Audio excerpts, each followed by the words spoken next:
for your warm introduction and welcome.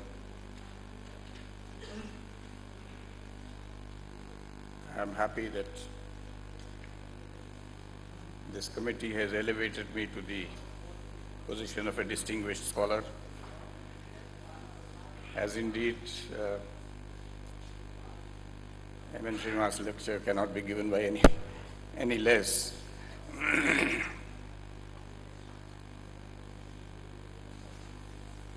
I must say that I'm a little disappointed with the JNU infrastructure, as I was expecting some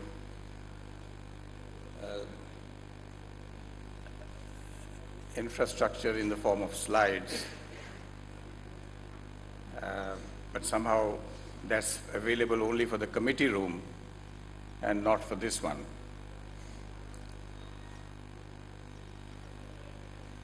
My theme this afternoon is somewhat loaded,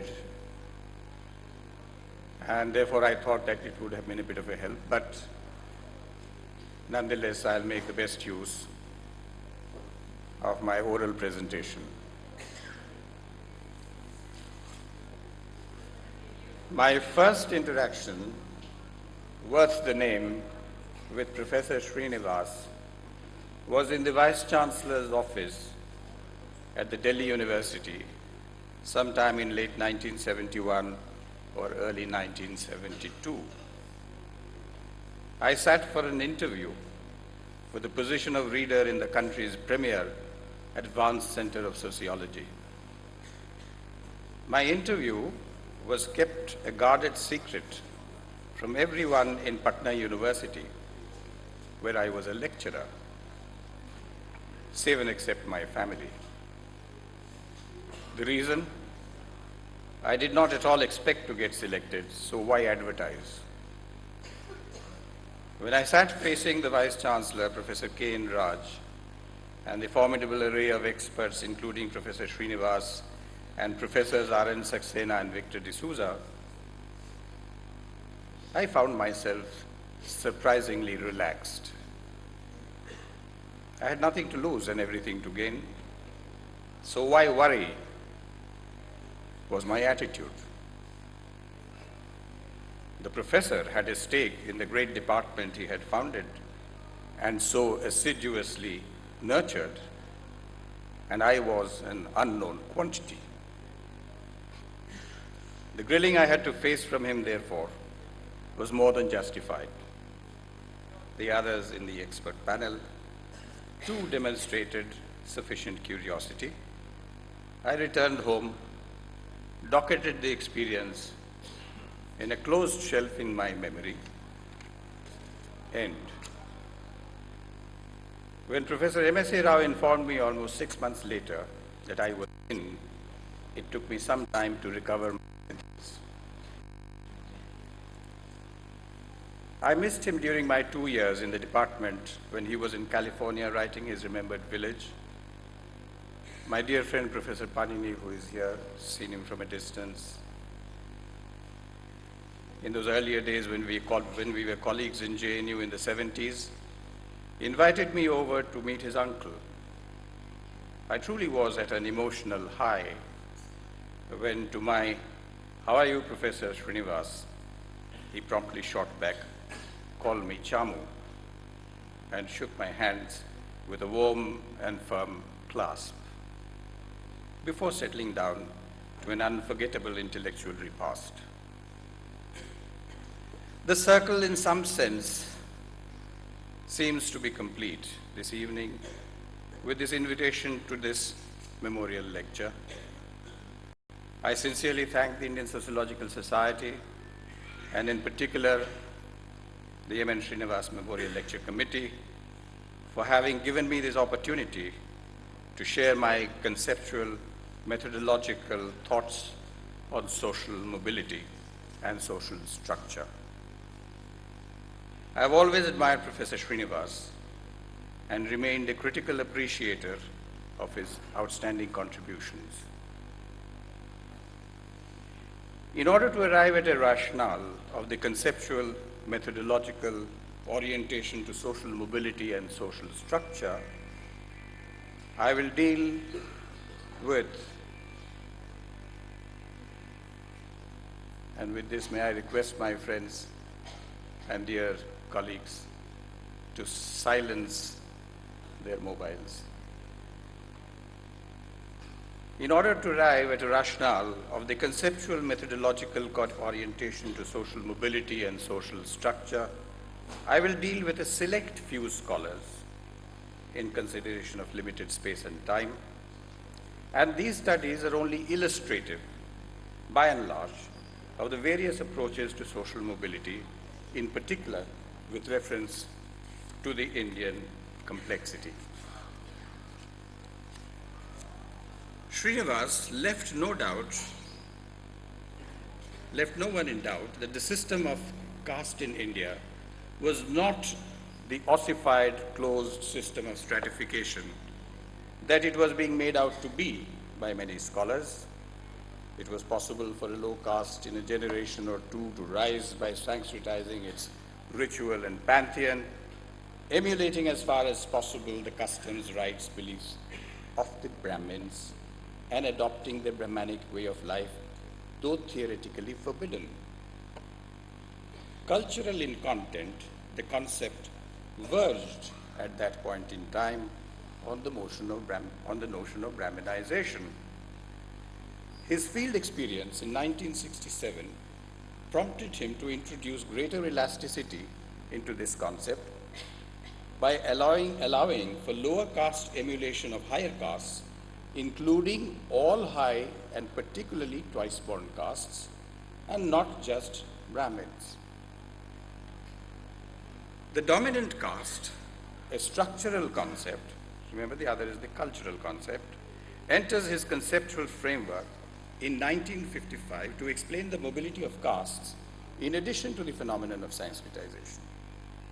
Unhesitatingly, he engaged in at least 3 successive adaptations and elaborations of the concept, with each instance of a lack of goodness of fit between data and theory.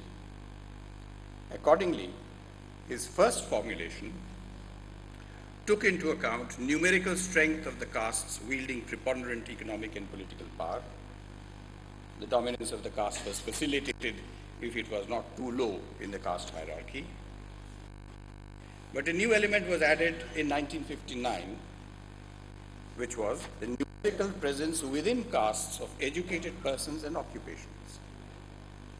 This was the criterion of Western non-traditional education, the means by which such dominance was acquired. But even later, puzzled over the behavior of some dominant castes who provided their own model for emulation by other castes, some of whom held a higher ritual status, distancing the Varna idea was really problematic. So he introduced 2 more disparate attributes in 1987, namely a tradition of agriculture and the readiness to use violence to promote group ends. So we see how Srinivas responded to a certain amount of flexibility in the evolution of his conceptualization.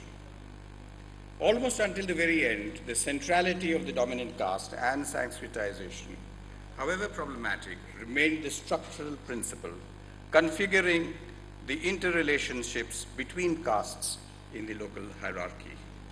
Srinivas weaves into the cultural mobility of sanskritization the structural mobility gained through caste dominance. One wished, however, that Srinivas had done parallel studies of mobility in villages predominated by Muslims or Sikhs or Jains and sought the counterparts of sanskritization and dominant caste for a comparative study. Individual mobility in his framework is by and large absent. Caste overwhelmingly remains the unit of inquiry.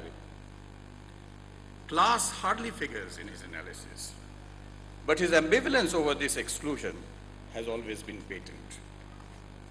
Scripting the obituary of the system of caste in 2003, days before he breathed his last, He attributed this to the disappearance of caste-wise division of labor, in which economic relations were embedded in social relations, sanctioned by custom and morality, marked by hierarchy, in the idiom of ritual purity and impurity, with untouchability marking the apex of impurity.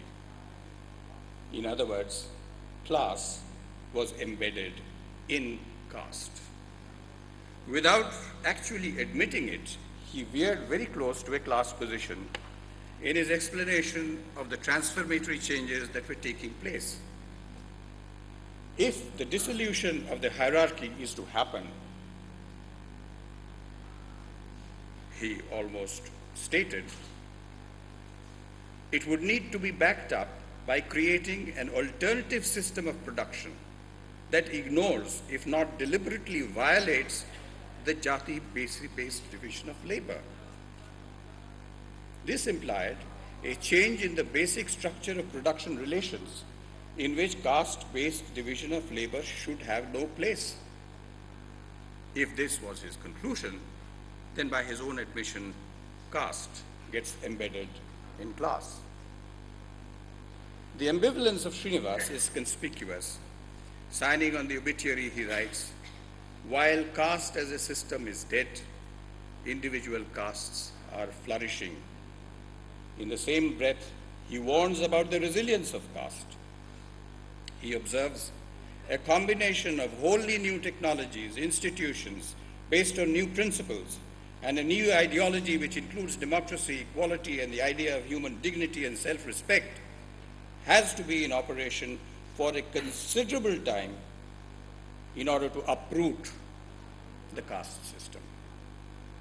If caste was dead, where was the question of its uprootment? Very few will agree that the caste system is dead, although it may be transforming and weakening in many contexts. Macro generalizations based on microcosmic studies are hazardous unless the universe is uniform to an extent where one single case is enough to represent the whole, or unless the theoretical perspective of the scientific enterprise is strong and the methodology is rigorous enough in trying to explain or understand the particular or the specific within the general. The specific within the general. Finally, it is necessary to ensure that native concepts such as Sanskritization and dominant caste relate to general theoretical concerns. A concept that is ubiquitous to India and ungeneralizable at any level of abstraction is problematic.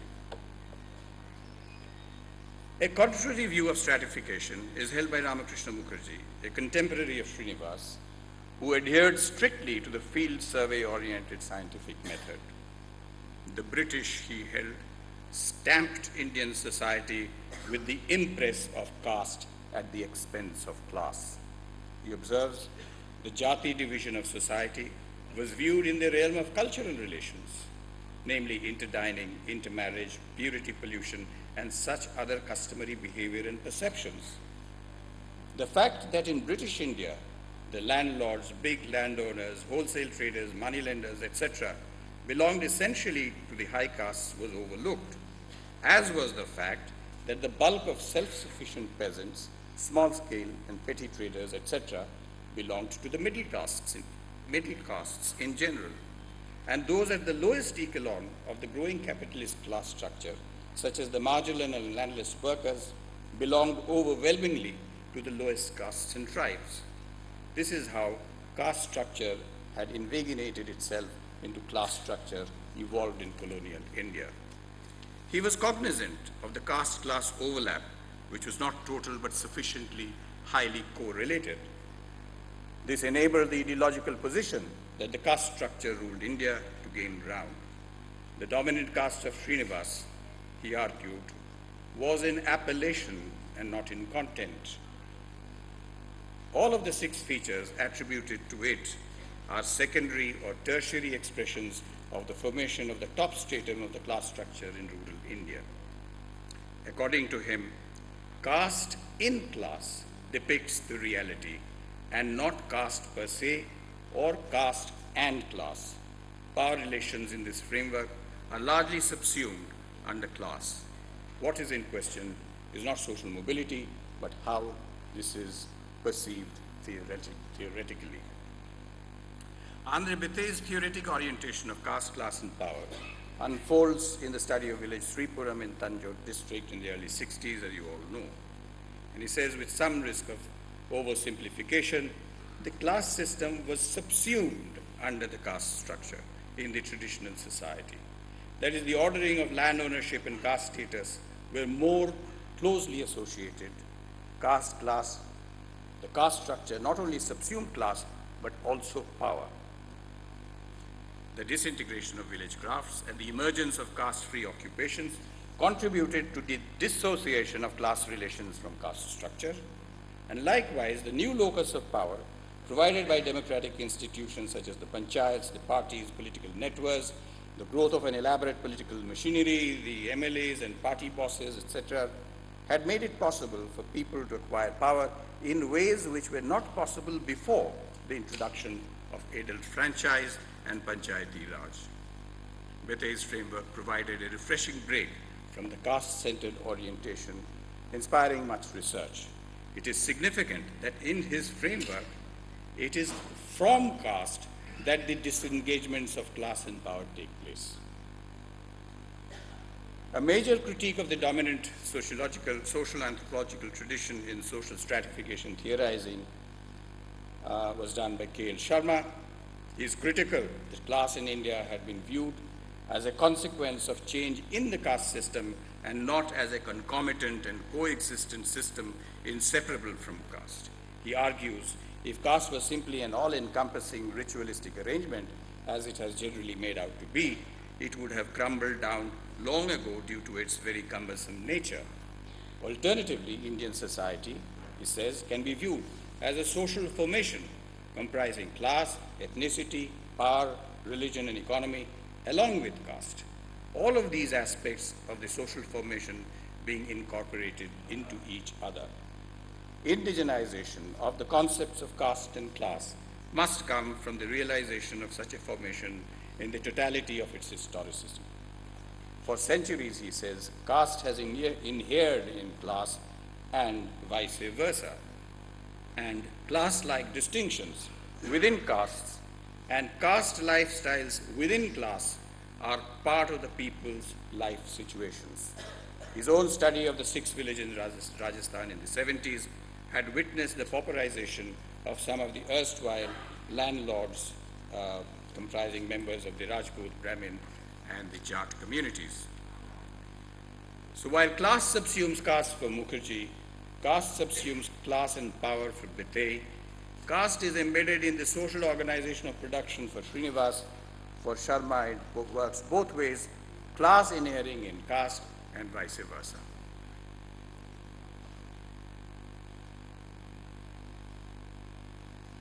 Now, much of the woes of sociological, in the sociological fraternity of ours lies in the shyness or ineptitude for undertaking quantitative studies of larger sample of villages. Macro-level empirical studies that are at the same time quantifiable and qualitatively rich in insights, I think, provide the best mix for efficient explanations. So let me dwell briefly with an important macro study, an analysis done by Sanjay Kumar, Anthony Heath, and Oliver Heath, who, with the help of database provided by the nationwide sample for the 1996 National Election Study conducted by the Center for Study of Developing Societies, asks the following questions. A, how much class mobility is there in India? Do sons generally follow in their father's footsteps? Or are the processes of modernization leading to greater movement up and down? Does membership of the scheduled caste inhibit one's chances of upward mobility? And does membership of the upper castes protect one from downward mobility? Or are caste and class now essentially unrelated? The study had restricted itself to son-father intergenerational mobility. Just a few significant findings of this. They find there is a decline in the size of the farming sector, which is accompanied by small gains in every other single sector. So, farming sector is coming down, other sectors are growing. Increases have been as large in the salariat and business classes as in the manual classes. So, business classes, the salariat, they are increasing in size, and so are the manual classes at both ends. And this is very interesting because this is an experience that the West didn't experience during its transition. Paradoxically, with the high proportion of farmers and agriculturalists, as he says, 59.4%, India looks like a developing country, 59.4% agriculturalists and farmers. But if you look at its salariat, it is 10.9%, outstripping the manual working classes, which is only 4.1%. So the salariat is increasing at a higher rate than the manual classes. This again, when you look at this, India looks like a highly developed country. So it gives two kinds of pictures. One, that it is a developing country, and the other, that it's a highly developed country. So there's a bit of a paradox in this, or rather an uniqueness in the Indian situation. And let me make the third point. There are other points, and I'm not going into these. Overall, 67% of the total sample has remained in the same class as their fathers. So 67% remain stationary, 19% have been upward mobile, 7% have been downward mobile, and another 7% had sideways movement. So this is the study of a national sample. The authors reached two conclusions. First, that for many people, there has been long-range upward mobility from the lowest ranks of the society to the highest. In that sense, India has been a land of opportunity. Second, that both class origins and community have independent associations with the salariat. That is, class origins cannot be reduced to community or vice versa. So it's not a question of just being in a caste position, but what kind of class position you have within the caste that decides the mobility of those families rather than the specifics of being a member of the caste. However, this study, which is, I think, a pretty interesting study, class remains the main explanatory variable while dealing with class or occupational mobility. The study, given its database, cannot engage with the mobility within the caste system. So this is again a typically class-oriented analysis where mobility within the class system is not in the purview. Schurfeld, Atreya, Jayakumar, Lindbergh up there, Rajagopalan, Vidyasagar, they did a very interesting panel study. 25 years earlier, that is in 1979-80, they had a thoroughly sampled study of 6 villages, 3 dry and 3 wet villages, irrigated villages. 25 years later, in 2004-2005, they trace out 233 out of these 238 households, of which 20 had totally gone out of agriculture. And they come out with a very interesting analysis. They say that there are 3 major drivers of social mobility. According to them, these are: 1, local industrialization, I think something which Stefan was mentioning this morning, local industrialization, and the structural transformation of the rural economy, which is an indirect consequence of overall industrialization and urbanization. So local industrialization and overall industrialization and urbanization. Second, it says, the second driver is respectable rate of growth of farm income. Farm income is respectably growing within the agrarian economy, with reference at least to Tamil Nadu and the region that they have studied. And third, they say social policy interventions by the union and state governments. These drivers of social mobility over the last 3 decades have resulted in improved levels of living in terms of food security, decreasing poverty, improved housing standards, levels of education, and have been associated with a process where landowners and landless have to some extent exited agriculture, giving rise to a less skewed distribution of operational holdings of household incomes within the agrarian economy. So both the rich and the poor are moving out, so this is becoming less iniquitous in terms of land, in terms of the class criterion. They come out with 6 very interesting, at least I pick up these 6 observations which I present before you, because these are trends that we're seeing happening in this country. First is, they observe the increased allocation of household labor to non-farm activities. Every household is allocating non-farm activities to its members, laboring members of the family. And this has grown by 100%, resulting in non-farm share in the household income rising by 52%. So household income of agricultural households is rising by 52% on account of this non-farm work that is taking place. So this is a very significant. The non-farm income that comes in is invested increasingly in well-density irrigation equipments, which raises farm income. So there is a mobility in terms of farms moving up. And there has been a net exit from farming, either due to increased proletarianization or as an exit from an unrewarding existence as a farmer to a more promising future in the non-farm sector, probably occurring in the next generation. The fourth one is that family farmers buy up lands from both big and small landholders, strengthening family farming. So this is the fourth trend that is. The fifth is, for those not exiting the agrarian sector, mobility chances are still in favor of big farmers and against the agricultural laborers who are peasants and scheduled castes. For the latter, especially the scheduled caste, only by exiting the agrarian sector can they escape from the discrimination against them. This is another very significant finding. And lastly, they find that in the new non-agrarian economy, caste discrimination is much less than in the old agrarian economy.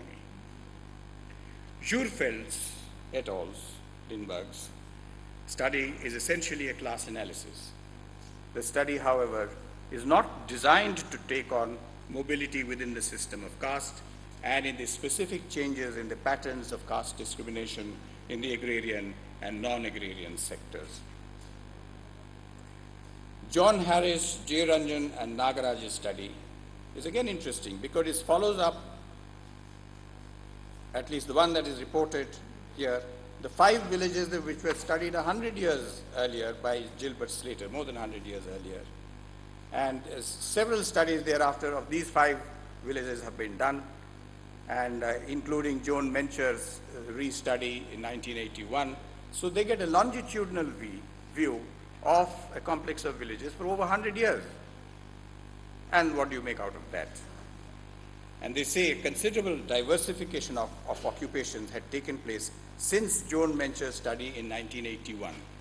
How? From 24% to 40% of all the households had moved into non-agricultural occupations. So this is the shift from 26 to 40%. The number of households engaged in cultivation and those engaged in agricultural labor had declined. Literacy and education has shown big and important change. The system of customary relationships, jajmani and payments in kind, still extant in 1982, had completely broken down.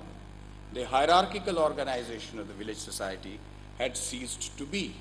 Dalits no longer participated in village festivals, which served to reinforce social hierarchy through predefined roles of purity and pollution.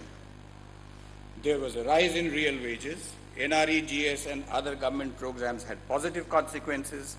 The shift in the locus of power had taken place from the big landlord to others. It had become more diffuse.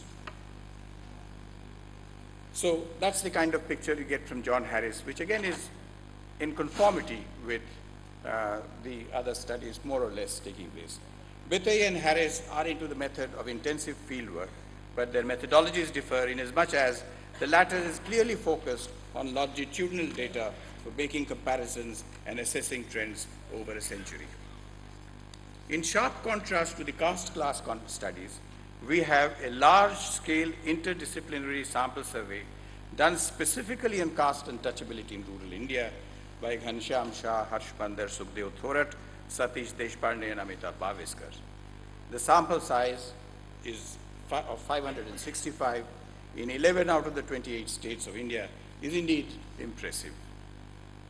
The study, noting the reduction in the position of religious proscriptions in occupational changes and caste class correlations of economic status and social status, etc., decided to bring about an elasticity in the definition of untouchability. So untouchability, not in the literal sense, which was included, but not limited to that, but it takes a much broader form.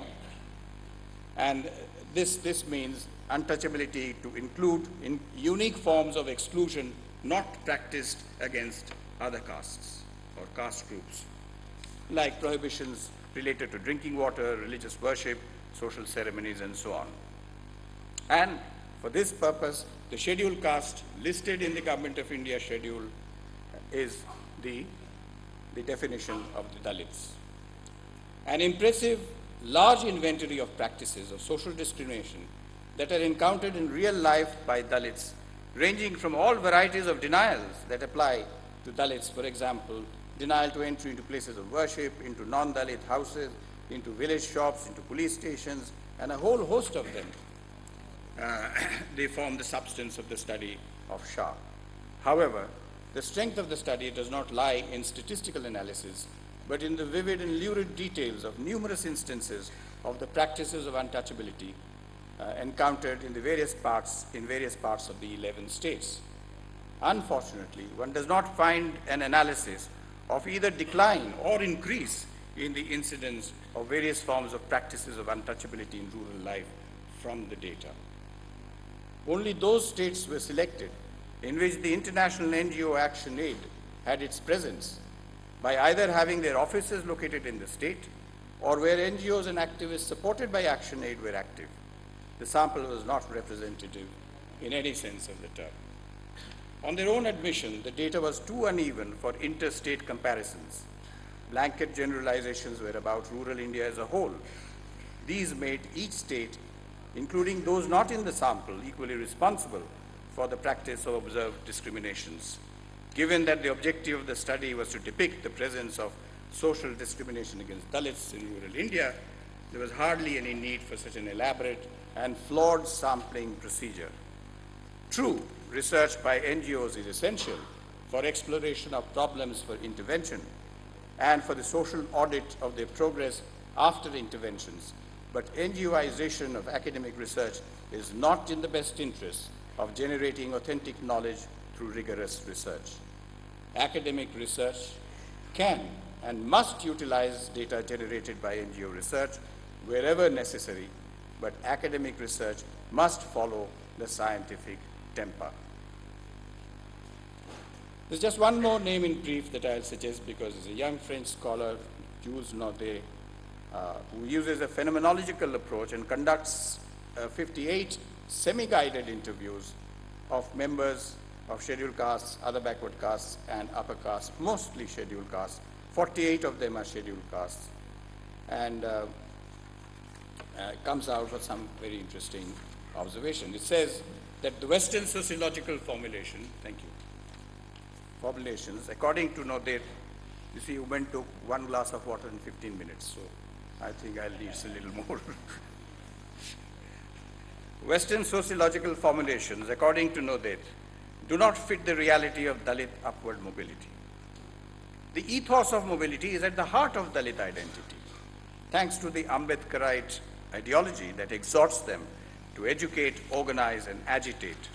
Most significantly, it dictates how to behave once social success is achieved, notably by fixing a moral imperative of paying back. Significantly, the story is somewhat different for the upward mobile Dalits in the private sector, who make more of an effort to identify with the dominant culture of their professional class, castigating reservations, often hiding their caste backgrounds. Even so, the moral imperative of paying back to the community is not lost. That is where the Ambedkar's, thrust becomes very clear. Now, there's one point that he makes here, which I'd like to make before I get into my theoretical orientation. He argues that by essentializing Indian uniqueness, as we seem to tend to do by getting too much involved in the system of caste, it may make it difficult for a dialogue of Indian sociology with the rest of the world, and more crucially, it could hamper the efficiency of discussions in the caste and class debate by limiting the definition of social status to caste, when social status is also marked by the prestige of the profession. Now, where do we stand after this survey? One of the existing major orientations, second of the patterns that we find coming out of mobility in the country. And I would like to begin by saying that the social and cultural institutions in developing countries in South Asia manifest complex realities that are qualitatively different from those of the West. Hence, the concept of social mobility has to be, in a sense, indigenous. It should have a thrust which is indigenous, that will capture our complex realities and at the same time provide scope for greater generalizability or universality. Social mobility in this framework is at the same time a causal explanatory variable and an outcome or dependent variable to be explained. It is possible, and now I am coming more closely to what I have to say, it is possible to develop a theoretical methodological orientation at a level of abstraction that is more comprehensive and hopefully more efficient. The problem that needs to be resolved is how to combine structural comparability and cultural specificity to enable cross-cultural comparisons and generalizations. Is it at all possible? Can we make an effort? There are myriad ways in which social reality can be comprehended, hence the need for conceptual abstractions that help understanding reality or explain social phenomenon efficiently. I would like to introduce the concepts of asymmetries and contradictions in reorienting the conceptual theoretical framework for the study of social structure and social mobility. Axiomatically, asymmetries in social relations in society are universal. Every society has asymmetries in social relations. Theoretically and logically, we can think in terms of domains of asymmetries at two different levels of abstractions, the conceptual and at the level of issues. Now, these are the 5 domains of asymmetries that I think are of critical significance at the conceptual level that I would like to identify. There could be many more depending upon a researcher's theoretical proclivity. And these are A, discrimination, B, exploitation, C, oppression, D, gender, and E, asymmetry related to the eco-environment. Drawn as they are from general sociological concerns, there would be broad agreement that these encapsulate much of social reality. These domains of asymmetries within which social mobility of individual and groups takes place in various forms may be defined as follows. So what is discrimination?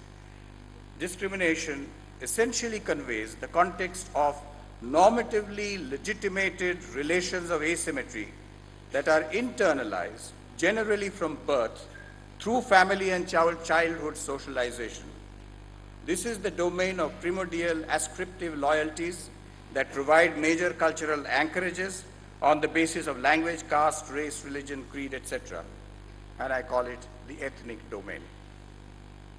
Exploitation is best applied in the context of unequal economic exchanges, in the normatively defined role of the market, and in the relations of production. Both Weber and Marx are relevant in identifying asymmetries. This is the class or the economic domain. Oppression has to do with the control and exercise of power.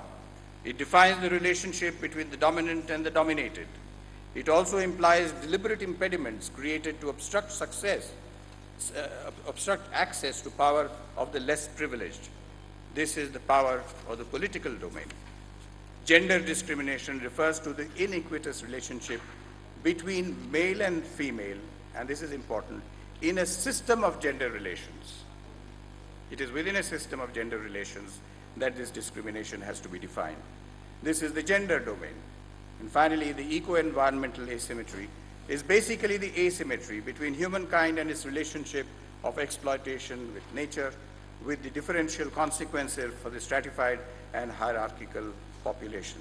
This is the eco-environmental domain, which is at a somewhat different level of abstraction from the preceding four societal domains and joins them only in contexts where society's interface with nature takes place. These five cross-cutting domains of asymmetries are not mutually exclusive. They are analytically differentiated, but interdependent, interpenetrating, and interfaced. So all these five domains of asymmetries can be thought of as interdependent, interrelated, and interpenetrating. They, particularly the first four, constitute the abstraction of society or social system as a system of asymmetries in social interaction. So defining it as a system of social asymmetries in social interaction. The whole system is greater than the sum of its domains and their structures of asymmetries. In this sense, these are counter-concepts. And then I introduce the concept of contradiction. Mere description of social system as a system of asymmetries in social interaction is not sufficient. Axiomatically, embedded in these asymmetries are contradictions. If there are asymmetries, then you have contradictions inside, embedded in it, which I define as actual, and this is to be carefully listened to. I define contradictions as actual or potential opposition arising out of differences that are socially perceived sooner or later and or ideologically theoretically constructed, having change, transformation, or resistance to change, transformation consequences for the social system under reference. And if I have confused you enough, I'll read it again. So contradiction is actual or potential opposition arising out of differences that are socially perceived sooner or later and or ideologically theoretically constructed, having change, transformation, or resistance to change, transformation consequences for the social system under reference. Insofar as societal asymmetries are universal, social contradictions embedded in them too are universal. They can and do trigger changes that impact social mobility. For example, the opposition embedded in the asymmetrical relations between the upper caste, the non-Dalits, and the Dalits, as we have seen, have had consequences for upward and downward mobility in the caste hierarchy. The second point about contradictions that I'd like to make is not all contradictions are of the same valence, nor are they necessarily always in a relationship of antagonism. So existence of a contradiction does not mean that it is an antagonistic relationship. To the extent that caste inequality was institutionalized, the contradictions embedded in it remained largely non-antagonistic and dormant.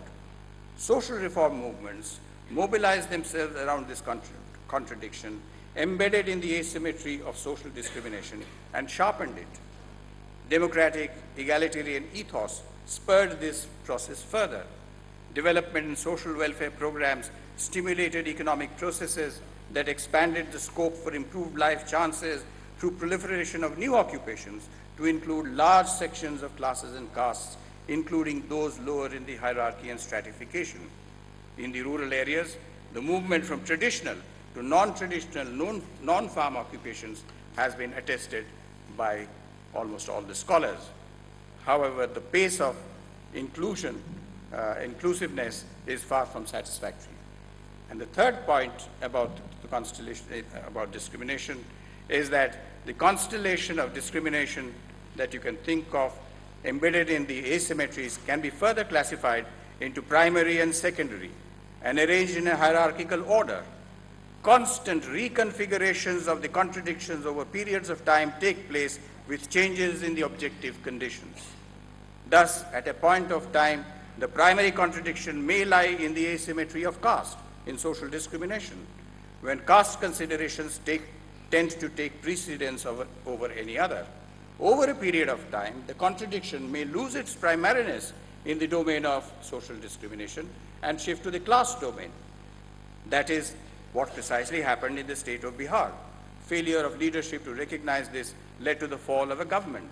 In West Bengal, the Marxist coalition drew its strength from severe class exploitation in the late 60s and early 70s and established itself in power through pro-poor land reforms. They were decimated after more than 3 decades of majority rule, as the primary contradiction now had shifted to the domain of oppression over which the opposition mobilized. The dialectic is non-deterministic and therefore not frozen in any single domain like class or caste or any other. So, how do we look at mobility then? How then is social mobility to be measured or assessed in this theoretical methodological orientation? So, with respect to each domain, that is, each asymmetrical domain, individuals and collectivities that are able to undergo reduction in asymmetrical status will be positively mobile. So, reduction in the asymmetry, reduction in discrimination is a kind of positive mobility. Those that experience the reverse will be negatively mobile. I'm not calling upward and downward. First, let us talk about positive and negative, and then those that move within the same hierarchical category will be horizontally mobile, and finally those that remain more or less stable, stationary, stagnant, and remain socially immobile. Theoretically, and this is important, any individual group can be in a variety of combinations of being positively, negatively, horizontally mobile or immobile with respect to these 5 domains, these interrelated, interface, interpenetrating 5 domains. For example, a Dalit may score positive on class mobility. It has had a class upward mobile, positive mobile in class. A negative on discrimination, maybe the discrimination has increased. A positive in power, it may have gained power.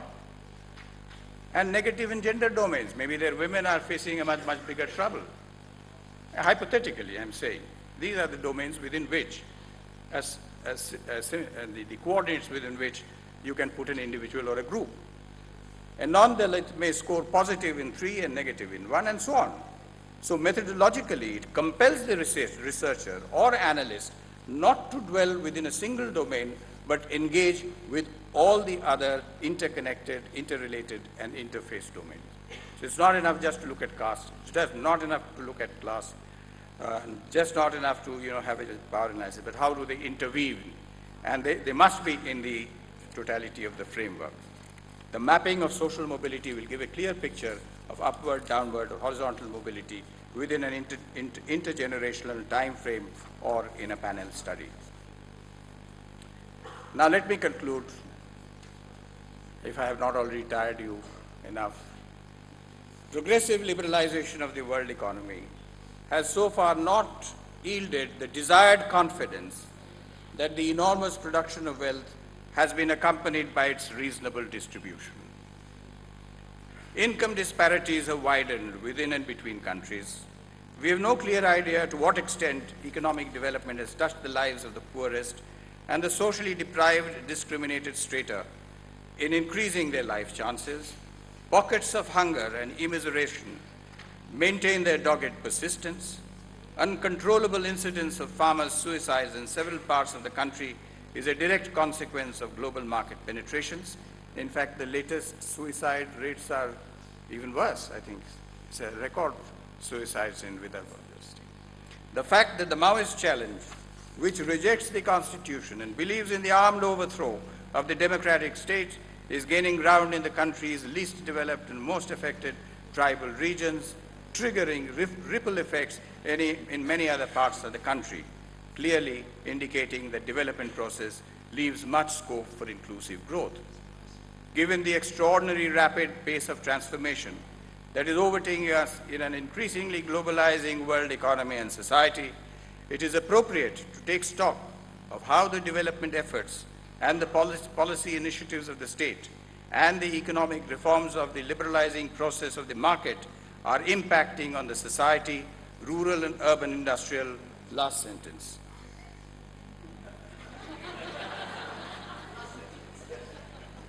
I know we have to have this is not the music you want to listen for.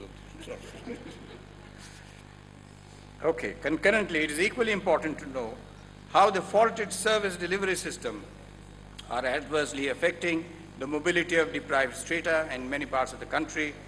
Results from such a study will clearly identify, along with causal factors, the rates of mobility amongst deprived groups and categories, as also identify zones of stagnation. To say that the country is going through a crisis would be an understatement. If there is one area in which the role of sociologists is of most urgent necessity, it is the study of social mobility on a macro scale. The proof of the pudding is in the eating. Only serious application of this reorientation to designing research on social mobility will unfold its scope, limitations, and how it can be further developed. Thank you.